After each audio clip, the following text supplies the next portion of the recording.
दोस्तों, मैं जूते का व्यापारी होने के कारण अक्सर टूर पर रहता था। इस बार भी मैं पटना जाने के लिए आगरा से सुबह सवेरे निकला। पटना के लिए ट्रेन आगरा से नहीं मिलती है। उसके लिए मुझे आगरा से 20 किलोमीटर दूरी टुंडला जाना था। उधर से मेरी रात को 9 बजे ट्रेन थी। जाने से पहले मैंने पटना में अपने रिश्तेदारों को खबर कर दी थी कि मैं आ रहा हूँ। मैं 7 बजे शेयरिंग टैक्सी के इंतज़ार में खड़ा था। एक टैक्सी में बहुत ही मासूम और खूबसूरत भाभी मुझे दिखाई दी। उसके बराबर में बैठा व्यक्ति मुझे लगा कि उसका पति है और एक बच्चा भी वहाँ था। मैंने सोचा कि यह पटेगी तो नहीं, पर आदत के मुताबिक कम से कम हाथ तो सेकने को मिल ही जाएंगे। मैं उस टैक्सी में बैठ गया। मेरे बराबर में उसका पति जो मुझे लगा था वो था, और उसके बाद वह भाभी बैठी थी। टैक्सी चल दी। मैंने आदत के मुताबिक अपना हाथ पीछे सीट पर टिकाते हुए बैठा था, जहां मेरा हाथ उसको हल्का हल्का टच कर रहा था। थोड़ी डर के बाद उसने झुक कर मुझे गुस्से से देखा। मैं घबरा गया, लेकिन फिर सोचकर संतुष्ट हो गया कि पति के होते वो कोई झगड़ा नहीं करेगी, इसलिए सुकून से बैठ गया।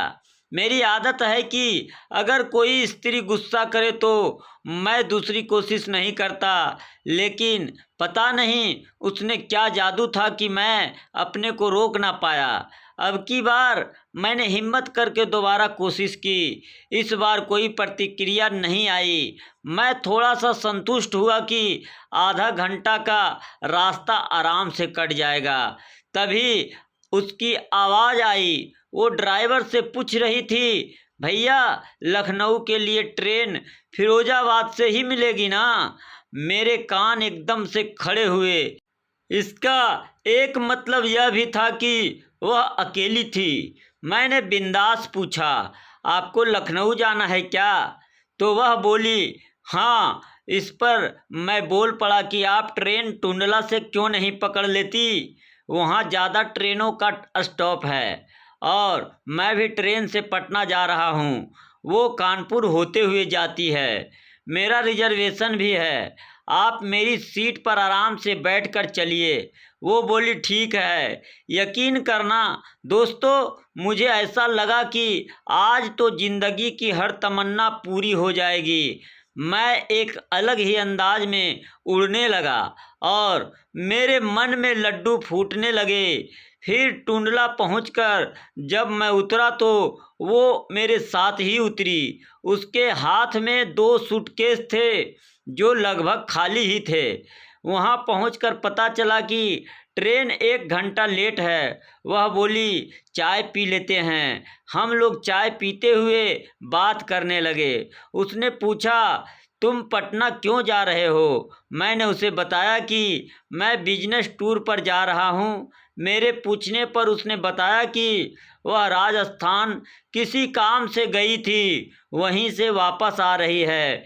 फिर उससे बहुत सी बातें हुई। उसने बताया कि वो विधवा है। उसके पति का कई साल पहले देहांत हो गया था, इसलिए अब वो अपने परिवार को पालने के लिए खुद मेहनत करती है। यहाँ मैं यह नहीं बताऊंगा कि वह क्या काम करती थी। मैं उसकी निष्ठा का सम्मान करूंगा।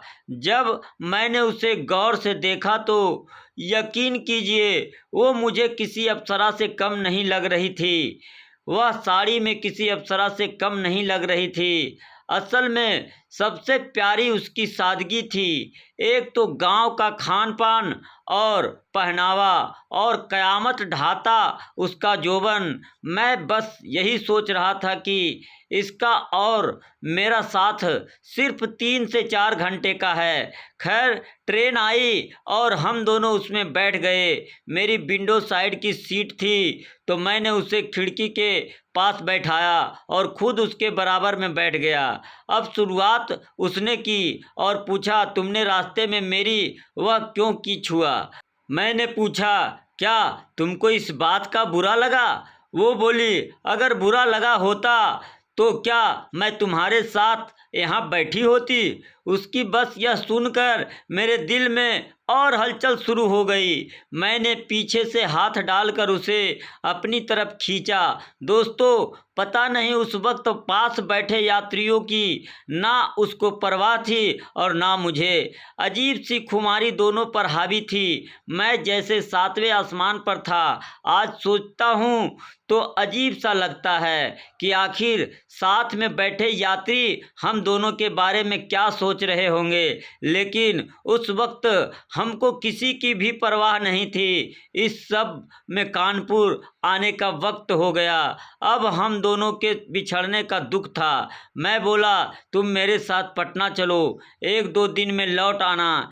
इस पर वो बोली, मुझे कानपुर में बहुत ज़रूरी काम है, इसलिए मैं नहीं जा सकती। इसके बाद फिर से वही खेल शुरू हो गया। कानपुर पहुँचते पहुँचते वो बोली, भाड़ में गया काम, तुम मेरा टिकट लेकर आओ, मैं तुम्हारे साथ चलती हूँ और कल वापस आ जाऊँगी। कसम से मुझे अपने नसीब पर विश्वास ही नहीं हुआ। उन्नाव तक वह बिना टिकट ही गई। वहाँ पहुँचते ही मैं टिकट ले आया, क्योंकि वहाँ आधा घंटा ट्रेन रुकती है। पटना पहुंचने का टाइम दूसरे दिन 9 बजे का था। रास्ते में उसने अपने बारे में और मैंने अपने बारे में बहुत कुछ बताया। रात होते होते ट्रेन लगभग खाली हो गई। हम दोनों साइड लोअर सीट पर लेट गए। यहाँ अपना काम होना कोई मुश्किल भी नहीं था। मैंने उसकी अच्छे से सेवा की। फिर वह सब के बाद हम दोनों सो गए। 9 बजे हम सोनपुर उतरे। वहाँ से टैक्सी पकड़कर 2 बजे पटना पहुँचे। होटल में रूम बुक किया और कमरे में आते ही हम दोनों ने नहाने चले गए। दोस्तों, आप समझ ही सकते हैं कि ऐसे समय में नहाने में काफ़ी समय गुजर जाता है। हमें लगभग 1 घंटे लग गए। उसके बाद हम दोनों ने खाना खाया और अपने काम में लग गए। लगभग 1 घंटा तो ऐसे ही ऊपर ऊपर में गुजर गया। उसके बाद तो दोस्तों मैंने गाड़ी की सर्विसिंग करनी शुरू कर दी। आपको पता ही होगा कि अगर गाड़ी बहुत दिनों के बाद सर्विस के लिए ले जाओ तो उसमें समय लगता है, क्योंकि बहुत से नट बोल्ट जाम हो जाते हैं। तो दोस्तों वही समय मुझे भी लगा। उसके बाद पेचकस से मैंने सर्विस शुरू कर दी। दोस्तों, क्या जन्नत का एहसास हो रहा था कि मैं आपको बता नहीं सकता। ऐसा आनंद मुझे अपनी ज़िंदगी में कभी नहीं मिला था। लगभग 2 घंटे के बाद जाकर सर्विसिंग पूरी हुई, तब जाकर हमें सुकून मिला। सब कुछ होने के बाद उसने बहुत प्यार से बोला कि आपका दिल से शुक्रिया, आपने मुझे सालों के बाद इतनी खुशी दी है। उसके बाद हमने 2-3 बार और सर्विस किया था। उसके बाद हम दोनों अलग हो गए, लेकिन भविष्य में मिलने के लिए हम दोनों ने एक दूसरे का नंबर ले लिया था और हमेशा बात करते रहते थे।